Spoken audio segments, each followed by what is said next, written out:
જય હિન્દ, વંદે માતરમ દોસ્તો. તો મિત્રો, ટાટ એચએસ પરીક્ષા માટે આપણે સમાજશાસ્ત્રનું મોડેલ પેપર લાવ્યા છીએ. સંપૂર્ણ 11-12ના પાઠ્યપુસ્તક પ્લસ પદ્ધતિશાસ્ત્ર વિભાગ 2 100 માર્ક્સનું સંપૂર્ણ આપણે આ પેપર જોવાના છીએ અને આવું જ પેપર તમને 12 એપ્રિલની પરીક્ષામાં જોવા મળશે.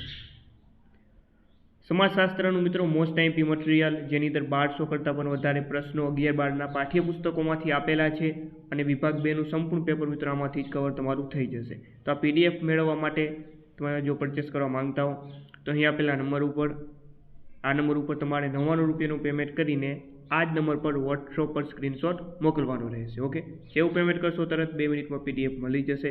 જવાબો આની સાથે જ આપેલા છે. ડેમો કોપી મેળવવા માંગતા હો તો આ નંબર ઉપર તમે મેસેજ કરી દેજો. વધારે જાણકારી મેળવવા માટે પણ આ નંબર ઉપર તમે મેસેજ કરી શકો છો, કોલ પણ કરી શકો છો. તો ચાલો મિત્રો, શરૂઆત કરીએ આજના આપણા આ સમાજશાસ્ત્રના મોસ્ટ આઈએમપી મોડેલ પેપરની. એના પહેલાં પીડીએફ અવશ્ય મેળવી લેજો. ક્વેશ્ચન નંબર 1 છે. ચાલો, ક્વેશ્ચન નંબર 1 છે, બેકારી જેવી સમસ્યાનો અભ્યાસ સમાજશાસ્ત્ર કયા દ્રષ્ટિકોણથી કરે છે? તો જે બેકારી જેવી સમસ્યા છે એનો અભ્યાસ જે સમાજશાસ્ત્ર છે મિત્રો, તે સામાજિક પાસાના દ્રષ્ટિકોણથી કરે છે. ઓપ્શન બી સાચો જવાબ રહેશે. નેક્સ્ટ, સમાનતાપૂર્વક સામૂહિક હિતોની પૂર્તિ માટે સંગઠિત થયેલા સમૂહને શું કહેવાય? તો એને કહેવામાં આવે છે મંડળ. નેક્સ્ટ, હા મિત્રો, 100માંથી તમારા કેટલા સાચા પડ્યા અવશ્ય જણાવી દેજો. ક્વેશ્ચન નંબર 3 છે, એમ.એન. શ્રીનિવાસના મતે ભારતમાં કેટલી મુખ્ય જ્ઞાતિઓ છે? તો મિત્રો, એમ.એસ. શ્રીનિવાસનના મતે ભારતની અંદર મુખ્ય 3000થી પણ વધારે મુખ્ય જાતિઓ છે. નેક્સ્ટ, ત્યારબાદ સમાજમાં ધ્યેય પ્રાપ્તિનું કાર્ય મુખ્યત્વે કઈ સંસ્થા કરે છે? સરકાર. ત્યારબાદ ક્વેશ્ચન નંબર 5 છે, નીચેનામાંથી કયું જૂથ ઉપજૂથનું ઉદાહરણ છે? ઉપજૂથનું કયું ઉદાહરણ છે? તો એ છે મિત્રો, વાત કરીએ તો જુઓ, ભારત માટે ગુજરાત, શાળા માટે શિક્ષકો, શાળા માટે વિદ્યાર્થી, આ તમામ ઉપજૂથના ઉદાહરણ છે. એટલે ફાઇનલ જવાબ આપણો ઓપ્શન ડી થશે, આપેલ તમામ. ઓકે, ઓપ્શન ડીમાં આપણે જવાબમાં ટીક કરશું. નેક્સ્ટ, ચાલો, સામાજિક વ્યવસ્થા અને સામાજિક રચનાતંત્ર વચ્ચે કેવો સંબંધ છે? તો આ બંને વચ્ચે મિત્રો પૂરક સંબંધ છે. નેક્સ્ટ, સામાજિક આંતરક્રિયાના માધ્યમ તરીકે કોનો ઉપયોગ થાય છે? તો મિત્રો, એમાં વાત કરીએ તો સામાજિક આંતરક્રિયાના માધ્યમ તરીકે ભાષા, હાવભાવ, ચિત્રો, આ તમામનો સમાવેશ થાય. ફાઇનલ જવાબ ઓપ્શન ડી આપેલ તમામ. નેક્સ્ટ, કયા જૂથમાં પ્રત્યક્ષ સહકાર કેન્દ્ર સ્થાને હોય છે? પ્રત્યક્ષ જે સહકાર હોય કેન્દ્રમાં હોય. તો મિત્રો, એ જ છે પ્રાથમિક જૂથ. નેક્સ્ટ, ત્યારબાદનો અગલો ક્વેશ્ચન છે, શીત યુદ્ધ એ સંઘર્ષનું કયું સ્વરૂપ છે? તો એ છે પરોક્ષ સંઘર્ષ. નેક્સ્ટ, જ્ઞાતિઓના દરવાજા ઊંચા આવે તે કયા સ્વરૂપનું પરિવર્તન છે? તો એ છે આરોહ અવરોહ. નેક્સ્ટ, 20મી સદીમાં સંસ્કૃતિ શબ્દ કયા અર્થમાં વપરાવા લાગ્યો? 20મી સદી દરમિયાન સંસ્કૃતિ નામનો જે સંસ્કૃતિ આ શબ્દ છે તે મિત્રો સમગ્ર સામાજિક વારસાના અર્થમાં વપરાવા લાગ્યો. ત્યારબાદ સંસ્કૃતિના મુખ્ય 2 પ્રકારો કોણે આપ્યા? તો એ આપ્યા હતા ઓકબર્ન. નેક્સ્ટ, નિયમો, મૂલ્યો અને માન્યતાઓનો સમાવેશ કઈ સંસ્કૃતિમાં થાય છે? તો એ થાય છે ધોરણાત્મક સંસ્કૃતિ. ધોરણાત્મક, ઓપ્શન સી સાચો જવાબ. નેક્સ્ટ, નીચેનામાંથી સભ્યતાનું ઉદાહરણ કયું છે? સભ્યતાનું એક્ઝામ્પલ કયું છે? તો એ છે દિવાસળી અથવા લાઇટર. ત્યારબાદ સામાજિક સંસ્થા એટલે શું અને આ અંગે મેકાઈવર અને પેજે કઈ વ્યાખ્યા આપી છે? ચાલો મિત્રો, તો આમાં જવાબ આવે કે સમૂહ પ્રવૃત્તિની પ્રસ્થાપિત કાર્યપ્રણાલી. નેક્સ્ટ, 2011ની વસ્તી ગણતરી મુજબ વિભક્ત કુટુંબોનું પ્રમાણ કેટલું હતું? તો જવાબ આવશે 81%. નેક્સ્ટ, એક સમયે એક વ્યક્તિ સાથે લગ્નને શું કહેવાય? તો એને મિત્રો કહેવામાં આવે એક સાથી લગ્ન. ત્યારબાદનો પ્રશ્ન છે કે ભાઈ જ્ઞાતિમાં સર્વત્ર માન્ય ખાનપાન કયું છે? તો એ છે પાકું ભોજન. ઓકે મિત્રો, આવા જ સરસ મજાના 1200 પ્રશ્ન આપણી પીડીએફમાં આવા જ આપેલા છે, જે મોસ્ટ આઈએમપી છે. વિભાગ 2માં 100 માર્ક્સનું પેપર તમારું આમાં કવર થઈ જશે. તો પીડીએફ મેળવવા માટે આ કોન્ટેક્ટ નંબર આપેલા છે, આમાં તમે કોલ કરી શકો છો. વધારે જાણકારી માટે મેસેજ કરી શકો છો. ડેમો કોપી મેળવવા માટે આ નંબર ઉપર તમે મેસેજ કરી શકો છો, અથવા તો ડાયરેક્ટ આ નંબર ઉપર ગૂગલ પે અથવા ફોનપે દ્વારા પેમેન્ટ કરી 99 રૂપિયાનું આ નંબર પર વોટ્સઅપ પર સ્ક્રીનશોટ મોકલી દો. માત્ર 2 મિનિટમાં પીડીએફ મળી જશે. ચાલો આગળ વાત કરીએ મિત્રો. તો કે ભાઈ વિશાળ સમુદાય પાસેથી માહિતી મેળવવાની સરળ પદ્ધતિ કઈ છે? તો એ પદ્ધતિ છે મિત્રો પ્રશ્નાવલી, ટપાલ દ્વારા.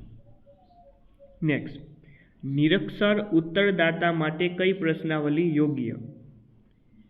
તો એ છે ચિત્રાત્મક. નેક્સ્ટ, સંશોધન અહેવાલ લેખન કયું સોપાન છે? સંશોધન અહેવાલ લેખન એ છે મિત્રો અંતિમ સોપાન. નેક્સ્ટ, ત્યારબાદનો પ્રશ્ન છે કે જીઓડીમાં જી એટલે શું? આ જીઓડીમાં જી શું દર્શાવે છે? તો જી ફોર જી દર્શાવે છે મિત્રો આની અંદર વનસ્પતિ. નેક્સ્ટ, જૈવિક આવરણ આશરે કેટલા કિમી સુધી ફેલાયેલું છે? તો એ ફેલાયેલું છે 24 કિમી સુધી. ત્યારબાદનો પ્રશ્ન છે પ્રથમ પૃથ્વી પરિષદ ક્યાં ભરાઈ હતી? ઓકે, પ્રથમ પૃથ્વી પરિષદ તો એ મિત્રો ભરાણી હતી સ્ટોકહોમ ખાતે. ત્યારબાદ ઓગસ્ટ કોન્તે કઈ ગ્રંથ શ્રેણીમાં સમાજના વૈજ્ઞાનિક અભ્યાસ અંગેના વિવિધ સિદ્ધાંતો રજૂ કર્યા છે? ચાલો તો મિત્રો એ ગ્રંથનું નામ છે positive philosophy. Positive philosophy. Next, એક સામાજિક વિજ્ઞાન તરીકે સમાજશાસ્ત્રના ઉદ્ભવને હજુ કેટલા જ વર્ષ થયા છે? તો એને હજી પોણા 200 વર્ષ જ થયા છે. નેક્સ્ટ, દાસ કેપિટલ પુસ્તક કોણે લખ્યું છે? દાસ કેપિટલ આ પુસ્તક લખ્યું છે કાર્લ માર્ક્સે. નેક્સ્ટ, સામાજિક વર્ગોના સંદર્ભમાં કોનો વર્ગનો સિદ્ધાંત જાણીતો છે? વર્ગનો સિદ્ધાંત કોનો જાણીતો છે? કાર્લ માર્ક્સનો. ઓપ્શન ડી આમાં પણ સાચો જવાબ આવશે. નેક્સ્ટ, સમાજના સભ્યોમાં માનવી તરીકેનું મૂળભૂત ખાલી જગ્યા જોવા મળે છે? તો એ જોવા મળે છે સામ્ય. ચાલો ત્યારબાદનો પ્રશ્ન છે સામાજિક સ્થાન કે દરજ્જામાં રહીને ભૂમિકા ભજવતી વ્યક્તિઓની આંતરક્રિયાની વ્યવસ્થાને શું કહેવાય? તો મિત્રો એને કહેવામાં આવે છે સામાજિક વ્યવસ્થા. ત્યારબાદનો પ્રશ્ન છે કોને ઉચ્ચ કક્ષાના સામાજિક ધોરણો તરીકે પણ ઓળખાવી શકાય? તો જવાબ આવે સાંસ્કૃતિક મૂલ્યોને. ચાલો આગળ વધીએ. ક્વેશ્ચન નંબર 32 છે નીતિ નિર્માણ કરી અમલ કરવાનું કાર્ય કઈ સંસ્થા કરે છે? તો એ છે રાજ્ય સંસ્થા. ચાલો ત્યારબાદનો પ્રશ્ન જોઈએ નીચેનામાંથી શું વ્યક્તિની સ્વની જૂથ કલ્પના કે અટકળ છે? તો એ છે મિત્રો ધ્યેય. ઓકે, તો આવા સરસ મજાના 100 માર્ક્સના વિભાગ 2ના 1200 પ્રશ્નો આપેલા છે, એટલે કે તમારા 12 મોડેલ પેપર થશે. ચાલો, દરેક સામાજિક ક્રિયા કેવી છે? દરેક સામાજિક ક્રિયા કેવી છે? તો એ છે ધ્યેયલક્ષી. ત્યારબાદ બાળકને સમાજની અર્થવ્યવસ્થા, રાજ્ય વ્યવસ્થા તેમજ અગત્યની સામાજિક સમસ્યાઓનો પરિચય કોણ કરાવે છે? તો એ કરાવે છે શાળા. ચાલો, જૈવિક વ્યક્તિને સામાજિક વ્યક્તિ બનાવતી પ્રક્રિયા એટલે શું? તો આ પ્રક્રિયાને મિત્રો કહેવામાં આવે છે સામાજિકીકરણ. નેક્સ્ટ, નીચેનામાંથી કઈ વ્યવસ્થા ઔપચારિક વ્યવસ્થા છે? એ છે મિત્રો શાળા. નેક્સ્ટ, કુટુંબ રચનાનું પ્રથમ સોપાન કયું છે? કુટુંબ રચના એનું પ્રથમ સોપાન છે લગ્ન પ્રથા. ત્યારબાદનો પ્રશ્ન છે કે જે સમૂહના સભ્યો વચ્ચે પરસ્પર લગ્ન સંબંધ બાંધી શકાય તે સમૂહને કયું સમૂહ કહેવામાં આવે છે? તો એને કહેવામાં આવે છે અંતરલગ્નીય સમૂહ. વિભક્ત કુટુંબમાં કયા નિર્ણયને પ્રાધાન્ય અપાય છે? વ્યક્તિગત. ત્યારબાદનો પ્રશ્ન, દરેક જ્ઞાતિમાં ખંડ વિભાજન માટે સૌથી વધુ અસરકારક દરેક જ્ઞાતિની આગવી ખાલી જગ્યા હતી, તો એ હતી સંસ્કૃતિ. નેક્સ્ટ, ગુડ અને હટના મતે પત્રકના ઉપયોગ દ્વારા પ્રશ્નોના ઉત્તર મેળવવાની એક પ્રયુક્તિ એટલે શું, તો એટલે પ્રશ્નાવલી. નેક્સ્ટ, પૃથ્વી પરના વિવિધ ખડકોના વિસર્જનમાંથી શું સર્જાય છે, મૃદાવરણ. ત્યારબાદ વર્લ્ડ વાઇડ ફંડના અહેવાલ અનુસાર પ્રત્યેક 10 વર્ષમાં કેટલા ટકાના દરથી બરફની ચાદર પીગળી રહી છે, 9.6. ચાલો, વિશ્વ જળ દિવસ ક્યારે ઉજવવામાં આવે છે, વિશ્વ જળ દિવસ 22 માર્ચ. નેક્સ્ટ, આરોગ્યનો ખ્યાલ મુખ્યત્વે કઈ બાબતો સાથે સંકળાયેલો છે, તો એ સંકળાયેલો છે જૈવિક અને શારીરિક બાબતો સાથે. ભારતમાં સૌથી વધુ જાતિ પ્રમાણ કયા રાજ્યમાં છે, તો એ છે કેરળ રાજ્યમાં, સૌથી વધુ જાતિ પ્રમાણ કેરળમાં. ત્યારબાદ ગુજરાતમાં સૌથી ઓછી અનુસૂચિત જનજાતિ ધરાવતો જિલ્લો કયો છે, તો એ છે ભાવનગર. ત્યારબાદ નીચેના પૈકી કયું રાષ્ટ્રીય એકતાનું સહાયક પરિબળ નથી, ઓકે, નથી એવું પૂછ્યું છે. તો એની અંદર મિત્રો આપણે વાત કરીએ તો ભારતનું બંધારણ, નાગરિક ફરજો, કાયદા, ભાષા નહીં આવે, બરોબર. ચાલો નેક્સ્ટ, ઈસવીસન 2011ની વસ્તી ગણતરી મુજબ દીવ અને દમણનું જાતિ પ્રમાણ કેટલું હતું, તો દીવ દમણનું જાતિ પ્રમાણ મિત્રો હતું 618. ચાલો મિત્રો, તો આવા સરસ મજાના 12 મોડલ પેપર પણ તમે આને કહી શકો છો, કારણ કે 1200 પ્રશ્ન આપેલા છે, 12 મોડલ પેપર તમારા બની જશે. તો મિત્રો આ નંબર આપેલા છે, ઓકે, બધી જાણકારી મેં તમને અગાઉ આપેલી જ છે. ચાલો, પ્રિન્ટ પણ તમે આની કઢાવી શકશો મિત્રો, ઓકે, જવાબો સાથે જ આપેલા છે, એટલે કોઈ પણ પ્રકારનો તમને આમાં દિક્કત નહીં થાય. તો અવશ્ય મિત્રો પરચેસ કરી લેજો. ચાલો આગળ વાત કરીએ આપણે ક્વેશ્ચન નંબર 51. પારસી સમુદાયનો મુખ્ય તહેવાર કયો છે, પારસી સમુદાયનો મુખ્ય તહેવાર મિત્રો પતેતી. નેક્સ્ટ, યહૂદી સમુદાયના ધર્મસ્થાનને શું કહે છે, તો એને કહેવામાં આવે મિત્રો ટેમ્પલ માઉન્ટ. ભારતીય સંસ્કૃતિ એટલે માનવતા, સહિષ્ણુતા, વિશાળતા, એકતા, બિનસાંપ્રદાયિકતા અને સાતત્યતાના લક્ષણ ધરાવતી સંસ્કૃતિ. આ વ્યાખ્યા કોણે આપી, તો આ વ્યાખ્યા મિત્રો ભૂપેન્દ્ર બ્રહ્મભટ્ટે આપી હતી. નેક્સ્ટ, ભારતના બંધારણની કઈ કલમ વ્યક્તિને પોતાનો ધર્મ સ્વતંત્ર રીતે પાળવાની છૂટ આપે છે, તો મિત્રો એ કલમ કઈ છે, એ કલમ છે કલમ 25(1). ઓકે, કોઈ પણ વ્યક્તિ ગમે તે ધર્મ પાળી શકે છે. વર્ષ 2004 સુધી ગુજરાતમાં કેટલી જ્ઞાતિઓને અન્ય પછાત વર્ગોમાં સમાવિષ્ટ કરવામાં આવી હતી, તો મિત્રો અહીં જવાબ સાચો બને છે 135. વિશ્વમાં સૌથી વધુ આદિવાસી વસ્તી ધરાવતો દેશ કયો છે, ચાલો સરસ મજાનો પ્રશ્ન છે, તો એ દેશ છે મિત્રો આફ્રિકા. ત્યારબાદ અનુસૂચિત જાતિનું સૌથી વધુ પ્રમાણ કયા રાજ્યમાં છે, અનુસૂચિત જાતિ સૌથી વધુ એનું પ્રમાણ મિત્રો પંજાબમાં છે. ચાલો, ભારત સરકારે અસ્પૃશ્યતા નાબૂદી માટેનો કાનૂન કઈ સાલમાં બનાવ્યો, 1955. મહિલા સશક્તિકરણ એટલે સામાજિક ન્યાય અને સમતા અથવા મહિલાની સ્વતંત્ર ઓળખ અથવા તેના મનુષ્યના રૂપમાં સ્વીકાર થવો. આ વ્યાખ્યા કોણે આપેલી છે, આ મિત્રો વ્યાખ્યા રેણુકા પામેયાએ આપેલી છે. ચાલો, સેવાનું પૂરું નામ જણાવવાનું છે. આ સેવા સંસ્થા છે જેની સ્થાપના ઈલાબેન ભટ્ટે કરી હતી, ઓકે, જેમનું વર્ષ 2025માં નિધન થયું હતું. તો સેવા સંસ્થા જે છે તેનું પૂરું નામ મિત્રો શું છે, અહીં સેવાનું ફૂલ ફોર્મ આપણે જણાવવાનું છે. તો આનું મિત્રો પૂરું નામ છે self employed women's association. Option A સાચો જવાબ આવશે. ગર્ભપાતનો કાનૂન ક્યારે ઘડાયો, ઈસવીસન 1971માં. નેક્સ્ટ, કલા, ભાષા, જ્ઞાન વગેરેનો સમાવેશ સંસ્કૃતિના કયા પાસામાં કરવામાં આવે છે, અભૌતિક પાસામાં. નેક્સ્ટ, ઉદારીકરણની નીતિ એટલે કઈ નીતિ, ઉદારીકરણની નીતિ એટલે કે ખાનગીકરણની નીતિ. નેક્સ્ટ, ફિલ્મ સેન્સર બોર્ડનું ગઠન ક્યારે કરવામાં આવેલું હતું? 1952માં.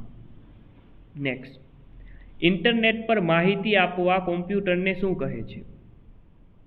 ઇન્ટરનેટ પર માહિતી આપતા કોમ્પ્યુટરને શું કહે છે? Internet server. સુધારાવાદી સામાજિક આંદોલન કરતાં બિલકુલ વિરુદ્ધ પ્રકારનું આંદોલન કયું છે? તો એ છે ક્રાંતિકારી સામાજિક આંદોલન.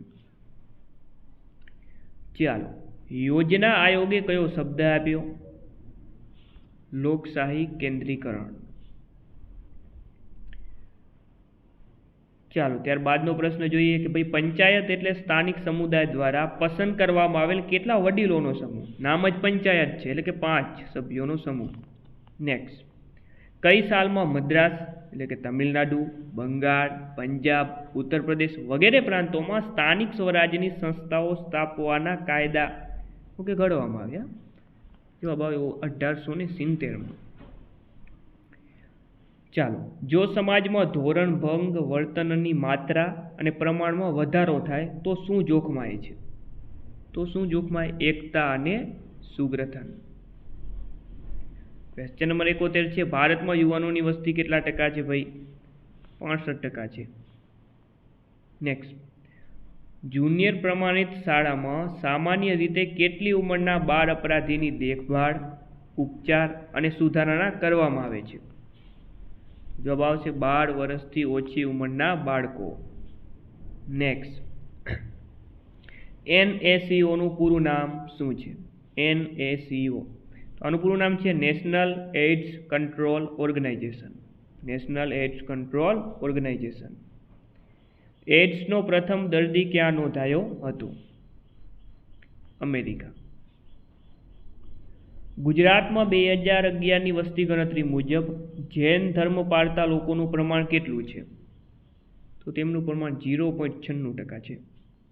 ઓકે, લગભગ 1% જેટલું. કયા કેન્દ્ર શાસિત પ્રદેશમાં અનુસૂચિત જનજાતિની વસ્તીનું પ્રમાણ સૌથી વધુ એટલે કે 94.97% જેટલું છે? તો એ છે મિત્રો મિઝોરમ. ઓકે, કયું રાજ્ય પૂછ્યું છે? કારણ કે આ તો રાજ્ય છે મિઝોરમ. ઓકે, કયા વિસ્તારનું? ચાલો, ત્યારબાદ વાત કરીએ નીચેનામાંથી કોનો સમાવેશ નાગરિક ફરજોમાં થતો નથી? ચાલો, રાષ્ટ્રીય ધ્વજ અને રાષ્ટ્રીય ગીતનો આદર કરવો આ તો ફરજ છે. સમાનતાના અધિકાર માંગવાના આ જે છે મૂળભૂત આપણી ફરજ નથી આ જોઈ. તો ઓપ્શન બી ડાયરેક્ટ સાચો જવાબ આવી ગયો. નેક્સ્ટ, આદિવાસીઓની ચિત્રકલાનું ઉત્તમ ઉદાહરણ કયું છે? તો એ છે રાઠવાઓના પિઠોરાના ચિત્રો. જૈન ધર્મના 24માં જે તીર્થંકર છે મહાવીર સ્વામીના અનુયાયીઓ મુખ્યત્વે કયા 2 વિભાગોમાં વહેંચાયેલા છે? શ્વેતાંબર અને દિગંબર. નેક્સ્ટ, ડોક્ટર મજમુદાર અને મદને આદિવાસીઓની લાક્ષણિકતાઓ કેટલી દર્શાવી છે? તો મિત્રો 19 દર્શાવેલી છે. ચાલો, હવેના 20 પ્રશ્નો પદ્ધતિશાસ્ત્રના હશે. ચાલો, ઐતિહાસિક પાત્રોના અધ્યયન માટે નીચેના પૈકી સૌથી અસરકારક પદ્ધતિ કઈ છે? એ પદ્ધતિ છે જીવન વૃત્તાંત. નેક્સ્ટ, કોના મતે સમાજ અધિકતમ અનુકૂલન કરી સમાજ કાર્ય કરે છે? હોબ્સના મતે.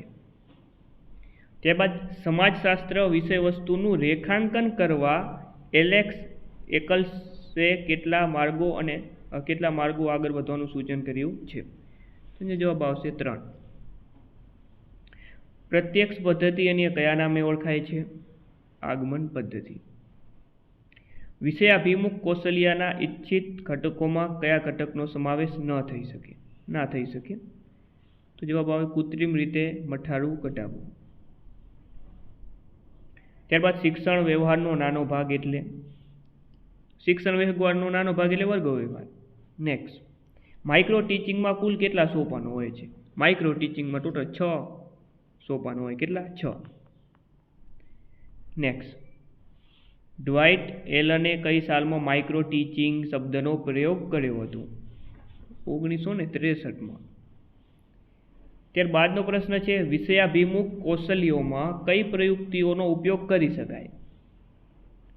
તો એમાં પ્રશ્નો દ્વારા, વાર્તા દ્વારા, ઉદાહરણ દ્વારા તમામનો ઉપયોગ કરી શકાય. ઓપ્શન ડી ફાઇનલ જવાબ રહેશે.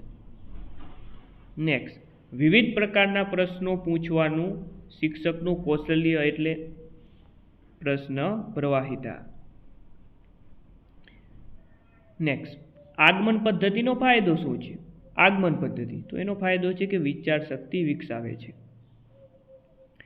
અવલોકન પદ્ધતિમાં ટીચરની ભૂમિકા શું છે? ગાઈડ, ઓકે, ગાઈડ તરીકે એટલે કે માર્ગદર્શક તરીકે. નેક્સ્ટ, ઉદાહરણ વર્ગમાં લેક્ચર આપવો કઈ પદ્ધતિ છે? વર્ગમાં લેક્ચર આપવો એ કઈ પદ્ધતિ છે ભાઈ? વ્યાખ્યાન પદ્ધતિ. નેક્સ્ટ, શિક્ષણની ત્રિધ્રુવી પ્રક્રિયાના 3 ધ્રુવો કયા છે? ચાલો, 3 ધ્રુવો કયા છે? તો એક છે શિક્ષક, બીજો છે વિદ્યાર્થી અને ત્રીજો છે અભ્યાસક્રમ. ઓપ્શન સી સાચો જવાબ. નેક્સ્ટ, તફાવત આપવું એ બ્લૂમના કયા સ્તરનો ઉદ્દેશ્ય છે? સમજ. ઓપ્શન બી આવશે, સમજ. ત્યારબાદનો પ્રશ્ન, વિદ્યાર્થીની સામાજિક લોકપ્રિયતા જાણવા કઈ પદ્ધતિ વપરાય છે? તો પદ્ધતિ છે સામાજિક ઓળખ. ભાવનાત્મક ક્ષેત્રનું સૌથી ઉચ્ચ સ્તરનું ઉદાહરણ કયું છે? તો જવાબ આવશે ચારિત્રકરણ. બેન્જામિન બ્લૂમ દ્વારા કઈ યુનિવર્સિટીમાં મૂલ્યાંકનનું વિસ્તૃત વર્ગીકરણ કરવામાં આવ્યું? Chicago university. ચાલો, જ્ઞાનેન્દ્રિયો દ્વારા ગ્રહણ કરેલ જ્ઞાન પર સમજ વિકસાવી અર્થગ્રહણ કરવું એટલે આને શું કહેવામાં આવે? તો આને કહેવામાં આવે સમજ. અને આજનું મિત્રો આપણા સમાજશાસ્ત્રના મોડેલ પેપરનો છેલ્લો 100મો પ્રશ્ન છે કે ભાઈ પાઠ્યક્રમ તૈયાર કરતી વખતે કયો અભિગમ જરૂરી છે? ઓકે, પાઠ્યક્રમને તૈયાર કરતી વખતે કયો અભિગમ જરૂરી છે? તો એ છે શિષ્ય કેન્દ્રિત અભિગમ. Option D right answer. તો મિત્રો આ હતું આપણા સમાજશાસ્ત્રનું સંપૂર્ણ વિભાગ 2નું જે આપણું પ્રશ્નપત્ર છે પાઠ્યપુસ્તકમાંથી પ્લસ પદ્ધતિશાસ્ત્ર, તો એ આપણે લીધું છે. ઓકે, આવા જ સરસ મજાના મોસ્ટ ટાઈમ પ્રશ્નો મિત્રો આપણે પીડીએફમાં આપેલા છે, તો આ નંબર અહીં આપેલા છે, આમાં કોન્ટેક્ટ કરી લેજો. 1200 પ્રશ્નો એટલે 12 જેટલા મોડેલ પેપર તમારા થઈ જશે મિત્રો. તો ફરીથી સમાજશાસ્ત્રના મોડેલ પેપર સાથે મળશું. જય હિન્દ, જય ભારત.